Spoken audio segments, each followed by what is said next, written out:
agents of change.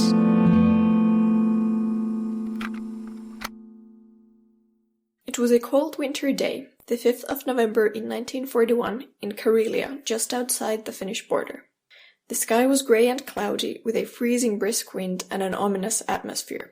A group of armed soldiers stood in front of a short, 36-year-old man in civil clothing, pointing a gun at him. The man raised his hands to cover his face. He knew what was about to happen to him, what his destiny was. This man was Arndt Pekurinen, born in 1905 in Juva, Finland. He was a Finnish pacifist and conscientious objector. This means a person who has claimed the right to refuse military service on the grounds of freedom of thought, conscience, or religion. He was born to a family of 7 children. He did well in school and read a lot from a young age. Through reading, he got interested in pacifist thinking through, for example, Leo Tolstoy's work. His family didn't have money to send him to any schools, so he worked around Finland in many different service jobs. Pekurinen moved to Helsinki in 1927 and got married and had 2 children. Pekurinen repeatedly refused mandatory conscription or the draft for the military service. He refused to take arms or wear a uniform.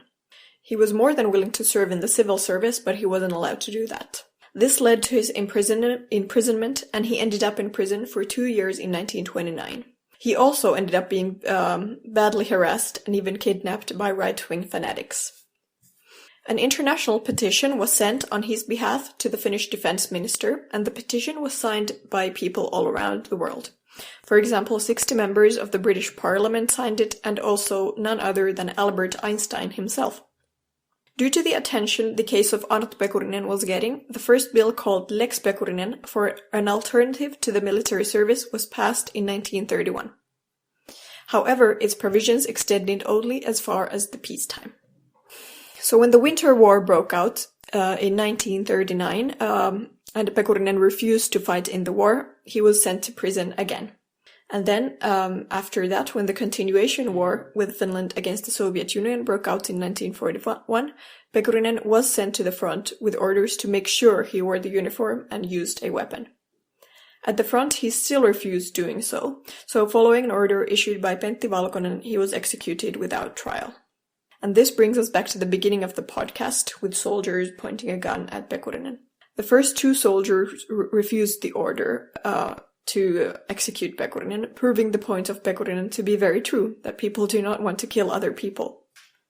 The 3rd soldier, however, obeyed, and Pekurinen was shot at the point. After the war, an investigation of Pekurinen's death was launched but never completed. He remained effectively forgotten for over 50 years until the publication in 1998 of the book called Courage, the Life and Execution of Arndt Pekurinen, written by Erno Paasilinna. The city of Helsinki also has named a park, Arndt Pekurisen Puisto, the park of Arndt Pekurinen, in his memory. And there is also a Finnish rap song made to honor his life, since he is the instigator for the civil service even today, a true agent of change who won't be forgotten anymore. Kun ihmisiä ei syödä, on niitä turha teurastaa. If you're wondering what this gibberish language is, it's Finnish, and it translates to, as people are not eaten, butchering them is of no use. And this was the motto of the great Arndt Pekurinen. This is Anna from Helsinki for the Agents of Change podcast, for the world goes to where we take it.